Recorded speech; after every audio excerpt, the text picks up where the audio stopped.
napesi bino mbote bandeko nyonso ba fidèle téléspectateurs à Genor TV. Je crois journal lobby tokutana quitté to monana quitté parce que nous étions un peu occupés na makamo mususu, mais nous avons profité cet après-midi pour venir répondre à notre rendez-vous.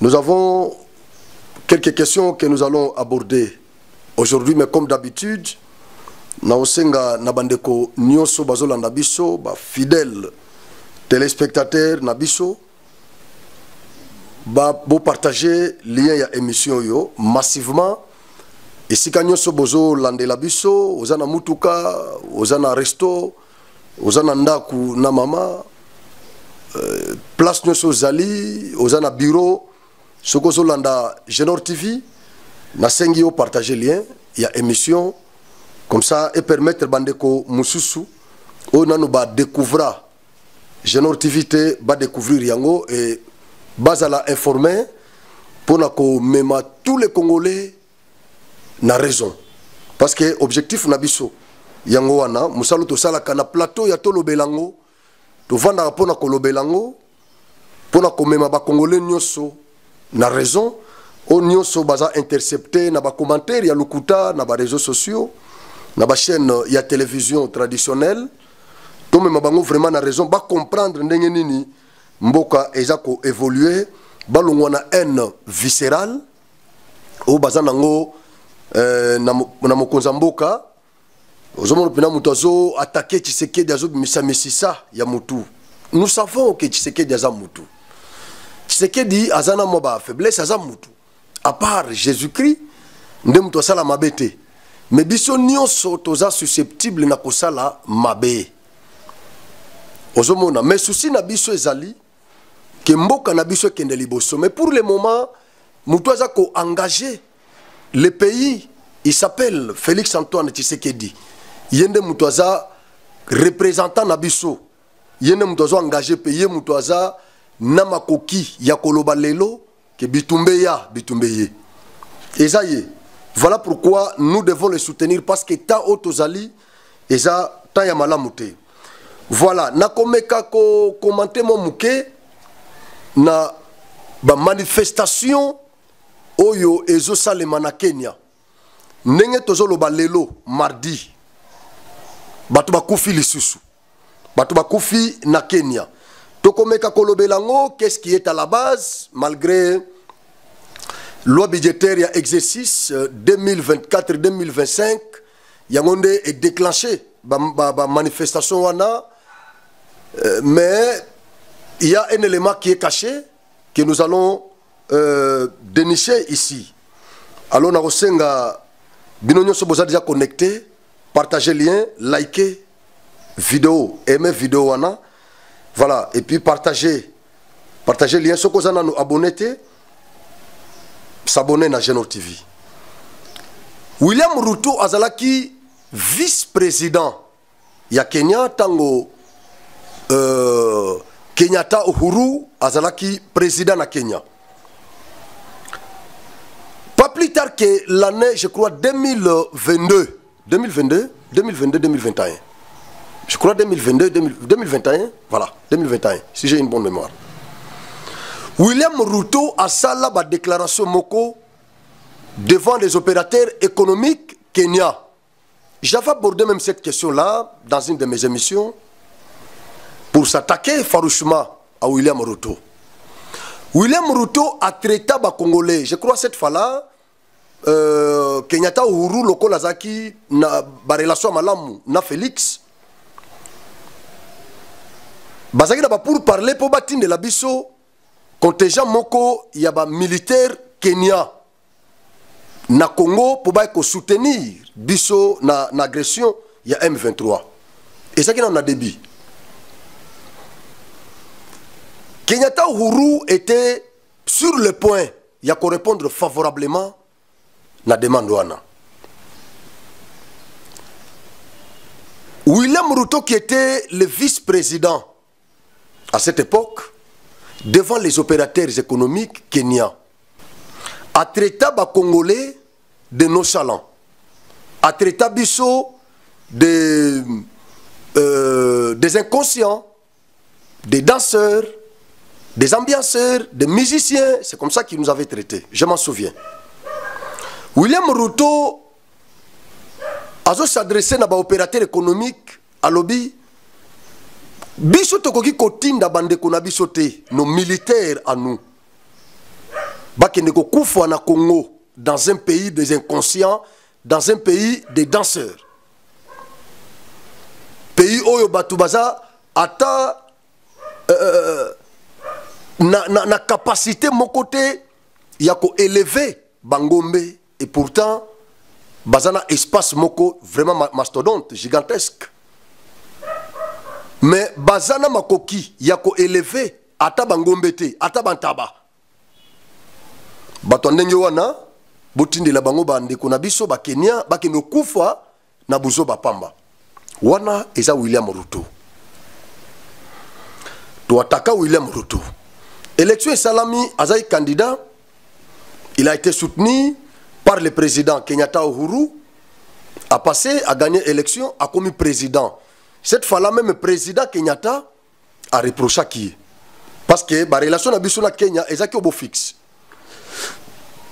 A commis président, tant que président, malgré la félicitation, il y a Félix. Il y a Dressaki, na William Ruto. Moi, j'étais offusqué. Le fait est que William Ruto a commis président na Kenya. Je me suis dit, ce type n'aime pas les Congolais. Avec ce qui se passe, et nous voulons intégrer l'EAC. Et le Kenya, c'est parmi les membres influents de cette communauté. Batutsi bazanda muna Kenya, oui, Kenya peut Batutsi bazalaka. Batutsi bazana na Tanzanie, Batutsi bazana Uganda, Batutsi bazana Burundi, Batutsi bazana na Rwanda, tout ça. Alors, biso siko pays ya babantu, tozo kota na structure wana. Et ça qui est un peu compliqué na débit, mais moi ba raison oyo gouvernement avançaki et ça là qui est convaincu ki biso tondimaki tokota parce que ba raison motivation il y a adhésion na biso et ça là qui plus économique. Et ça plus économique parce que na ibi est bien bande ko na biso au bazana communauté wana ba pays à est ba mi fréquentaka sans visa. Mais biso pona okende Uganda à l'époque, Tanzanie, Kenya, tout le monde a visa, il y a $50. Mais un Rwandais pour kende ba pays wana, babano somba visa te. Au moins na Rwanda, na Burundi, le côté na CPGL, tout le monde kota sans visa. Alors, pour ces raisons, to kota na structure wana. Na côté sécuritaire, Félix a estimé que le la Rwanda a na structure wana, to kota pe kuna comme ça. Toko trouver solution kuna so to kompe ba membre ya EAC ba pays nyo so EAC ba ko vanda autour d'une table pour na ko discuter makamona biso ba membre pour to s'agresser. C'était ça la motivation sécuritaire. Il y a gouvernement congolais. William a commis président. A fente biso, a fente biso tout ça mais ngai vise longo na bandota ilaye. Je ne croyais pas en ce monsieur. Toke Batine Libiso force à EAC. Vous connaissez déjà l'histoire. Nenge Kenya sala kibiso ba manœuvre awati. Commandant Obana ko chapeauté force à EAC, il était Kenyan. Mutona démissionna, ba raison de démission na e yebana kité. Ba remplacer commandant Mosusu. Oya a chapeautaki force wana à l'insu ya gouvernement congolais. Pays oyo e invita ki bango na Congo. Wana William Ruto. Soki ba Congolais nyo so baza frappé n'amnésie, moi je suis pas amnésique. Je ne suis pas amnésique. Déjà babiloko wana e lakisaki. Faux esprit ya William Ruto. Félix Asengi force wana va se retirer batika Congo pour que Sadek baya. Bomonaki attitude ya ba militaire Kenya. Batiki la M23 ba minduki na bango. Batiki yango na M23. Ba se retirer, ba kenda na kanda. Ba kenda kanda ba fashaki.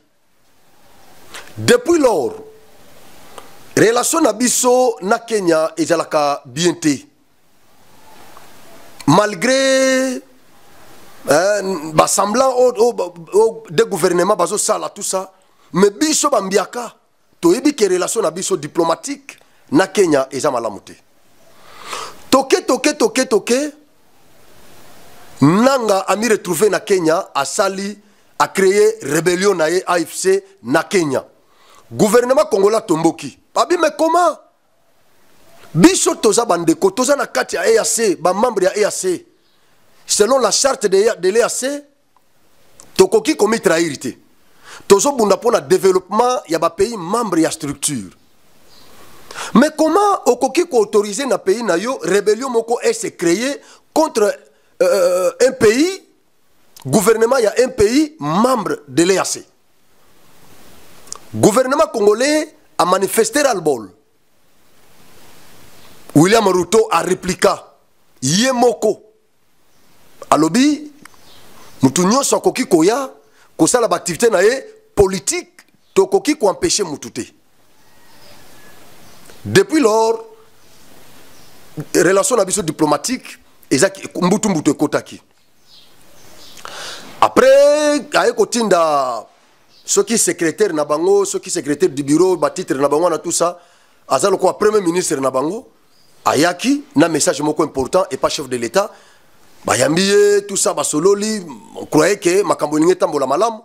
Après quelque chose de 2 semaines, William Ruto sort de son silence, azo ça la déclaration lobby, ba conflit ya Congo, makambo zo le kana Congo, ce n'est pas le Rwanda qui est à la base, mais c'est le Congo lui-même. C'est le Congo qui doit trouver la solution à ce conflit-là. Alors, le conflit, wana, eza biso. William Ruto alava Kagame, alongoli Kagame, na makambozo le kana est. Pona ye, Kagame n'y était pour rien. Le Rwanda n'y est pour rien. Ça nous avait offusqué. Nous avions répliqué. Nous avions répliqué sur place.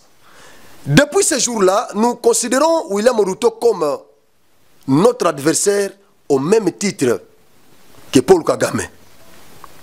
Parce que nous avons compris que c'est un conglomérat des ennemis du développement de l'Afrique. Voilà pourquoi nous convergeons Mindu Kinabiso na William Ruto. William Ruto a été en Amérique, bayambie pas Joe Biden. Na discussion na Joe Biden, William Ruto a président américain, que conflit wana et un conflit congolais, la solution doit être congolaise. Ça c'est William Ruto. Alors, au regard de tout ça, tous ces éléments que je viens d'évoquer ici, nous avons inféré, sans embâche, que William Ruto est notre ennemi au même titre que Kagame. Naba banketo to salaki to découvrira que William Ruto a tindape kaka ndenge bazotanga Uganda. Ndenge pe William Ruto a tinda basoda na ye na M23 pour soutenir ces terroristes qui tuent au Congo. Yakanisa ki kitoko yebate. Parce que ba militaire belo ba bomi na est Mikolo Eleki. Ba photo ya ba militaire Kenya ezape na ba réseau na ba teni ya ba militaire Kenya. Et Panzani. Alors nous avions découvert que Nassima ya M23 c'était pas seulement le Rwanda, c'était pas seulement l'Ouganda, mais il y avait également les militaires Kenya qui soutenaient les M23. Sikoyo, nyonso wana ba opposant Kenya ba yebaki. William Ruto aboyaki sous Kenyatta Uhuru. Kotinda ba militaire Kenya na Congo. N'avant normal, un État qui vient soutenir un autre État agressé. Limpidement. William Ruto, il avait refusé ça. Il nous avait traité des inconscients, des turpides, des sordides, des insensés, des nonchalants. Mais aujourd'hui, William Ruto va envoyer les militaires kenyans mourir à RDC sans que le peuple kenyan les sache, sans être en accord avec le gouvernement congolais. Donc, azui, ba militaire armée kenyan a commis si bango ba rebelle, baya ko agresser un pays ami, un pays frère na Kenya. Nyonso na ba opposa ba yebaki, ba bombi. Sikoyo eloko déclenché ba manifestation ezani. Les stimulus, c'est la loi budgétaire exercice 2024-2025. Yangonde est offisqué, ba opposant, ba profiter. Et surtout na kati wana ba insérer taxe. Il y a droit de l'homme. Je ne sais pas comment ils vont procéder. Mais taxe wana tango ba koti na kati, alors ça pèse maintenant sur tout citoyen kenyan. Malamoko ale ba opposant ba telemeli yango. Population pétango yoki, ba telemi, ba manifester, ba sentir que non, il y a une résistance farouche. Il y a ba militaires kenyans, ba policiers, tout ça. Ba comme tirer à bout portant sur la population. Mais batu ba koufi, makila batu, etangi na ba makadam. Mabele à Kenya, et meli makila, ya ba Kenya, parce que ba telemeli, loi budgétaire. Nakati siko yokaka na ba manifestant wana.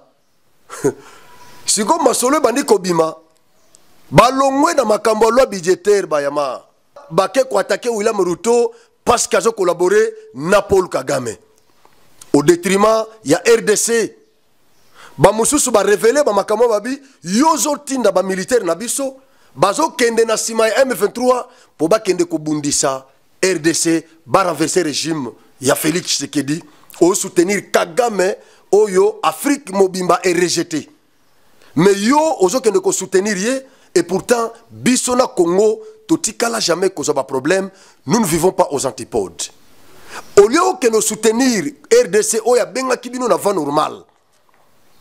Au boyi koti na basoda na front, ba kende ko bunda contre le M23, au récupérer basoda na biso bazongi na Kenya. Après, ozongi si bango siko na katimini, ba kende comme des rebelles, ko soutenir ba terroristes au baza ko violer au baza ko boma qui ne respectent aucun droit. Il y a population civile. Alors bande konabiso na bazo kufwa gratuitement na RDC Kenya zozo ilo côté. Loko yo komi na sima Kagame. Zembo échanger. Zembo zala kinde balongo la loi wana. Zembo zala kinde ba retirer la loi budgétaire wana cette taxe là. Il y a droit de l'homme. Si on Nzembo échanger, Nzembo komi Ruto doit partir. Nzembo oyo bazwemba na Kenya lelo yango wana. Loko makila na biso se tangi Ruto doit partir. Parce que Ruto est derrière Kagame, Ruto est devenu l'ami à Kagame. Ruto tue au Congo et il nous tue encore ici. Il doit partir. Ruto siko na côté na ye, logo yepe munoko itoboka. Il accuse maintenant Tshisekedi d'avoir instrumentalisé ces manifestants ou les opposants kenyans. Écoutez, pour Nangaï, même si tel est le cas, non, je ne peux pas condamner Tshisekedi. Pourquoi je vais condamner Tshisekedi? William Ruto, il a encadré Nanga. Chez lui, Nanga a créé la rébellion au Kenya pour agresser la RDC, pour tuer au Congo. Alors, ceux qui sont opposants Kenya, ils peuvent écouter Tshisekedi, ils peuvent soutenir. Ils peuvent créer rébellion na Congo. Où est le problème? Où est le problème? Où est le problème? Ceux qui sont opposants Kenya, ils peuvent na RDC, ils créer rébellion na RDC pour renverser le régime. Il y a William. Où est le problème? La RDC est un pays indépendant, souverain, démocratique, au même titre que Kenya. Donc là, même si tel est le cas, nakoki ko condamner Tshisekedi te. Parce que William Ruto l'a fait aussi. Il l'a fait. Il a instrumentalisé les opposants armés de Tshisekedi pour qu'ils viennent tuer au Congo. Tolongwe Kuna, Tozui, ancien président, ami intime de Tshisekedi, Kenyatta Uhuru, il accuse William Ruto de lui avoir coupé les vivres. William Ruto, selon Mibeko Nabango Kandenye, Tozalana Kabila Awa, et ça a fond, Oyo Bape Sakaye, en tant qu'ancien président ou président honoraire, c'est prévu par les lois pour Afuta, à travers Naye, à faire fonctionner bureau Naye. Alors, c'est depuis septembre 2022 que William Ruto a pessaké le sous-souté, donc William Ruto a Kangi Robinet. Aujourd'hui, William Ruto est aussi cité dans ce qui se passe au Kenya. Selon, et je parle de Kenyatta Uhuru, il est cité dans ce qui se passe au Kenya. Selon William Ruto et son gouvernement, ils estiment que comme Kenyatta Uhuru est l'ami à Félix Antoine Tshisekedi, c'est eux qui seraient derrière ces opposants-là qui ont déclenché ces manifestations de grande envergure. J'ai fait une émission ici pour interpeller les Congolais. Le président que nous avons est un fils de Dieu. Malgré tout ce que nous pouvons lui reprocher, mais ce que nous devons savoir, c'est que le président Tshisekedi est un fils de Dieu. Nous sommes yazo ligele bula mabe. Soukaneka kizalaka mabe. Omoni William Ruto kota suki. William Ruto moni kota suki. Omoni ve na biso Denis Sassou Nguesso. Batu ba oto kufa wakala batumbi batukuna na kota tekelaki barwande. Batumbi batukuna les Congolais de Brazzaville décimés. Et ils ont vu à comprendre que le président congolais est un fils de Dieu. Pendant que Bino Bozo saboté Awa, il est respecté ailleurs. Il est honoré ailleurs. Il a ses faiblesses, ce que nous dénonçons chaque jour ici, tout ça. Mais Tshisekedi est protégé par une main puissante de Dieu. Il y a un moment où piège nyonso batanda qui est. FCC cache nyonso ti na palais du peuple. Kamikaze moko akota na munduki. Ti bakangaye. Bakangaye.